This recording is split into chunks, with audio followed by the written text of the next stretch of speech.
En el nombre del Padre, del Hijo y del Espíritu Santo. Amén. Palabra de vida. Del Santo Evangelio según San Lucas, del capítulo 12, versículos del 8 al 12. En aquel tiempo Jesús dijo a sus discípulos: Yo les aseguro que a todo aquel que me reconozca abiertamente ante los hombres, lo reconocerá abiertamente el Hijo del Hombre ante los ángeles de Dios. Pero aquel que me niegue ante los hombres, yo lo negaré ante los ángeles de Dios. A todo aquel que diga una palabra contra el Hijo del Hombre se le perdonará, pero a aquel que blasfeme contra el Espíritu Santo no se le perdonará. Cuando los lleven a las sinagogas y ante los jueces y autoridades, no se preocupen de cómo se van a defender o qué van a decir, porque el Espíritu Santo les enseñará en aquel momento lo que convenga decir. Palabra del Señor. Gloria a ti, Señor Jesús. Queridos amigos, cuando nosotros seguimos a Jesús, verdaderamente tenemos que aprender a seguirlo con todo nuestro ser.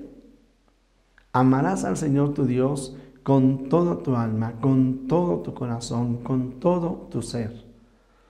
Y de esta manera, entonces, cada uno de nosotros podemos entender que tener fe efectivamente es también al prójimo llamarlo como uno mismo. En la medida en que yo conozco más al Señor, en la medida en que conozco más su bondad, su capacidad, su perdón, ¿verdad? Plenamente perdona, su amor, entonces yo también asumo que debo de asemejarme a Él, en el amar, en el perdonar. Y en la medida en que yo sé que lo busco a Él, entonces sé que Él está conmigo, y ante esa fortaleza y esa convicción, yo debo de tener también la fortaleza para amar y para perdonar, para construir, para hacer este mundo mejor. Si no, pregúntenlo, por ejemplo, los casados. ¿Cuántos problemas y dificultades? ¿Cuántas veces hay algunos que dicen, parecería que ya no aguanto más, pero aquí estoy? Y no por dejado, y no porque no tenga otras oportunidades o yo pueda hacer alguna otra cosa, no, por mi fe, porque creo que vale la pena definitivamente estar con el Señor. Y todavía mucho más cuando en el matrimonio los dos tienen esta fe, y cuando alguno de ellos falla es capaz de reconocer, fallé, perdóname, y Señor, yo te pido la fortaleza para no volver a cometer el mismo error. Lo mismo podríamos decir cuando se tiene a un familiar enfermo. Heroicos, aquellas personas que desde pequeño, desde recién nacido, desde el vientre materno, su hijo ya venía con alguna malformación y le siguen acompañando a lo largo de su vida.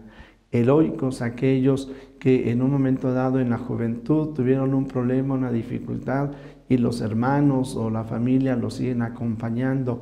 Heroicos cuando es el papá, la mamá, quien le vino una embolia o alguna otra situación, un Alzheimer. El otro día una amiga me decía, atendimos a mi papá, un problema que tuvo en la noche, su única preocupación cuando lo íbamos a acostar es que no despertáramos a mi mamá, me decía una amiga, y me decía, es que mi mamá hace 20 años que tiene Alzheimer.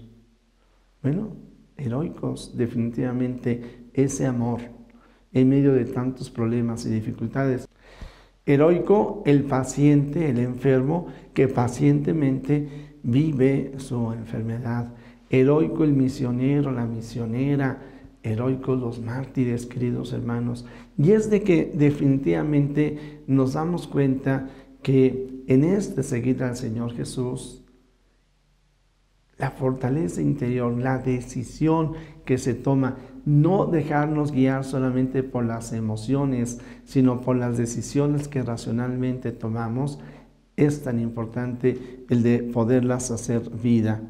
De esta manera, entonces, el Señor Jesús, hace unos días nos decía, cuidado con la levadura del mundo. Cuidado porque definitivamente a muchos de ustedes, el otro día una señora me comentaba, me embaracé y bueno, a mi alrededor, familia y amigos y católicos, me decían ellos, me decían que cómo era posible que yo me hubiera vuelto embarazada en un tercer hijo.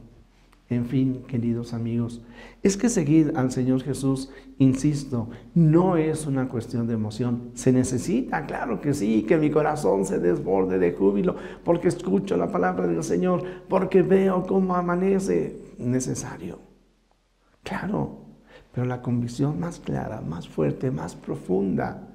Por eso, una de mis oraciones preferidas, porque hoy el Señor Jesús nos dice, no tengan miedo, serán llevados a los tribunales, pero el Espíritu Santo pondrá en ustedes lo que tengan que decir. Les digo, una de mis oraciones favoritas es decirle, Señor, derrama tu Espíritu en mi corazón y en mi mente, para que conociendo tu voluntad, persevere en hacerla siempre. Derrama tu Espíritu, Señor, en mi corazón y en mi mente, para que conociendo tu voluntad, me esfuerce en realizarla siempre. Jesús, que todos te conozcan y te amen, es la única recompensa que quiero. Que el Señor haga brillar su rostro sobre ti, te manifieste su misericordia y te dé su paz. Y la bendición de Dios Todopoderoso, Padre, Hijo y Espíritu Santo, descienda sobre ti, te acompañe hoy y siempre. Amén.